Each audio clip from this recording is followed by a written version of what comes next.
प्रतिदिन की तरह आज भी मैं बिहार सरकार के एक विभाग का संक्षिप्त विश्लेषण करूंगा। कल हमने टूरिज्म पर विश्लेषण किया था कि टूरिज्म में बिहार में क्या संभावनाएं हैं।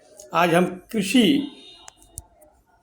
विभाग पर चर्चा मैं करूंगा। मित्रों, आज़ादी के बाद बिहार में कृषि का उत्तरोत्तर विकास नहीं हुआ है। सब लोग जानते हैं कि बिहार एक कृषि प्रधान प्रदेश है। यहाँ की अधिकांश जनसंख्या कृषि पर आधारित है। अब सोचिए क्या विडंबना है कि मध्य प्रदेश, छत्तीसगढ़ एक बीमारू राज्य था जो बहुत डेवलप कर गया कृषि के क्षेत्र में, उद्योग धंधा में। महाराष्ट्र, गुजरात, साउथ के जो राज्य हैं तमिलनाडु, कर्नाटका, आंध्रा, तेलंगाना, ये सारे राज्य कृषि में बहुत काफ़ी उन्नति किए हैं और साथ में कृषि आधारित उद्योग धंधे भी वहाँ लगे हैं। सर्विस सेक्टर से भी बहुत काफ़ी आय होता है। तो दुर्भाग्य बिहार का कि आज़ादी के इतने वर्षों बाद सरकार जो भी बनी है बिहार में, वो अच्छे तरीके से योजना को धरातल पर नहीं उतारी है और केंद्र सरकार का भी ध्यान नहीं रहा है। यही कारण है कि बिहार एक लेबर इंडस्ट्री बनकर आज भी दुनिया को सेवा दे रहा है लेबर में। भारत में ही नहीं, पूरे वर्ल्ड में, गल्फ कंट्री में सबसे अधिक लेबर अगर हिंदुस्तानी हैं तो उसमें सबसे अधिक बिहारी हैं। सोचिए, तो बिहार में कृषि विभाग की अनेक समस्याएं हैं। पर हेक्टेयर उत्पादन कम है। कृषि की समस्या है कि एक तरफ बाढ़ आता है, उत्तरी बिहार में, दक्षिणी बिहार में जो सिंचाई का जो बेल्ट है, नहर के एरिया है, वहाँ पर नहर में समय पर पानी नहीं आता है और नहर का जो है जीर्णोद्धार समय समय पर नहीं होता है।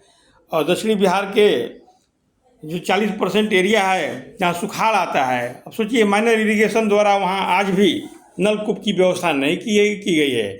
सिंचाई के लिए ट्यूबवेल कहीं कहीं लगे हैं, आज वो बंद पड़े हुए हैं। दुर्भाग्य है, आज़ादी के इतने वर्षों बाद भी आज भी लोग चर्चा करते हैं कि लालू प्रसाद यादव के समय में 15 बरस में सिंचाई विभाग जगता बाबू के जिम्मे था, समय पर पानी आता था, हर नहर का जो है रिपेयर किया जाता था। अभी अप्रैल में रिपेयरिंग का काम बंद हो जाता था। यह काबिले तारीफ उनका काम था। आज भी जनता या कृषक लोग हैं ग्राउंड लेवल पर यह चर्चा करते हैं कि लालू प्रसाद यादव के समय में कृषि विभाग अच्छा काम करता था वर्तमान सरकार से। आज विजय सिन्हा जी भूमि सुधार राजस्व विभाग में थे, अच्छा काम कर रहे थे, बहुत हल्ला कर रहे थे। आज वो कृषि विभाग के मंत्री हैं। खरीफ की फसल की बुआई शुरू हो गई है। यूरिया अन्य फर्टिलाइज़र जो है ब्लैक में किसानों को मिल रहा है, वो कहाँ सोए हुए हैं।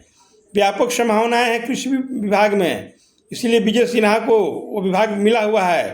क्योंकि बिहार का कृषि विभाग रुग्ण है, बीमार है, उसे स्वस्थ करने की ज़रूरत है। विजय सिन्हा जी, आप कृषि विभाग में अच्छा से काम करने के लिए दुनिया के कृषि की योजनाएं सरकार द्वारा जो बनाई जाती हैं और बिहार में अन्य प्रदेशों की जो कृषि प्रणाली है उसका अध्ययन करें। बिहार में सभी फसलों का उत्पादन होता है जो हिंदुस्तान में होता है।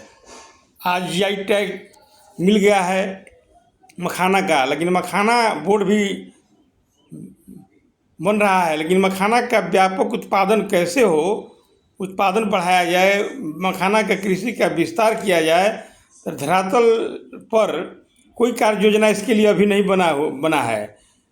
बिहार में धान, गेहूँ, दलहन तिलहन का भी उत्पादन होता है। अगर सरकार किसानों को ट्रेनिंग दे, समय पर सिंचाई की व्यवस्था करे, बाढ़ कंट्रोल करने के लिए जो काल्पनिक या प्रस्तावित रिवर लिंक प्रोजेक्ट है उसको धरातल पर उतार दे, बिहार में बाढ़ भी कंट्रोल हो जाएगा, कृषि की उत्पादकता भी बढ़ जाएगी। यानी कि सरकार के ध्यान देने पर 5 वर्ष में जो अभी बिहार में अन्न का उत्पादन होता है, दलहन तिलहन का उत्पादन होता है, तो 2.5 गुना बढ़ सकता है और आने वाले समय में 10 टाइम्स बढ़ाया जा सकता है। राष्ट्रीय औसत से पर हेक्टेयर उत्पादन बिहार में बहुत कम है, धान, गेहूँ, दलहन तिलहन का। अब सोचिए, ये दुर्भाग्य है। बिहार में कृषि आधारित food processing park, food processing उद्योग कृषि आधारित सैकड़ों उद्योग लग सकते हैं बिहार में। प्रत्येक जिला में 2-4 उद्योग लग सकते हैं। लेकिन आज़ादी के इतने वर्षों बाद भी केंद्र सरकार भी हमेशा उपेक्षा की दृष्टि से बिहार को देखी है। हमें तो लगता है कि एक साजिश है बिहार के प्रति, ताकि बिहार डेवलप कर जाएगा तो पलायन रुक जाएगा, तो अन्य प्रदेश को लेबर कहाँ से आएंगे। क्योंकि हिंदुस्तान के प्रत्येक प्रदेश में इंटीरियर एरिया में भी जाइएगा, वीरान जगह पर भी तो बिहारी मजदूर मिल जाते हैं। आज भी दोनों गुजराती बंधु अमित शाह और नरेंद्र मोदी बिहार में आते हैं, ट्रेन चलाने की बात करते हैं कि मजदूर को जाने में सुविधा होती है, लेकिन यहाँ पर उद्योग लगाने की वो बात नहीं करते हैं।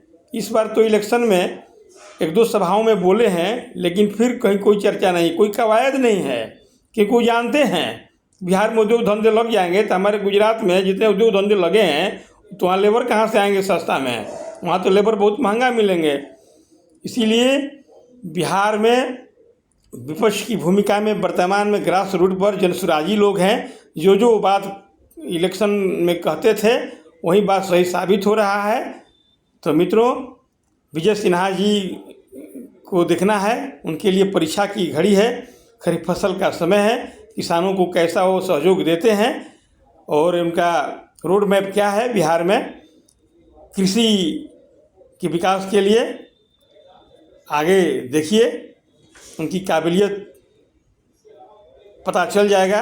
रियल काबिलियत होगी तो कृषि मंत्रालय में भी वो अच्छा से काम करेंगे। जिस तरह के भूमि सुधार मंत्रालय में काम से ज़्यादा हाला करते थे, अपने को प्रचारित करते थे, तो कृषि मंत्रालय उनकी काबिलियत को दिखाने के लिए बहुत ही बड़ा मंत्रालय है। खुद वो किसान परिवार से आते हैं, किसान की समस्याओं को, मजदूर की समस्याओं को समझते हैं। अगर ये वीडियो पसंद आए तो मित्रों इसे सब्सक्राइब जरूर करें।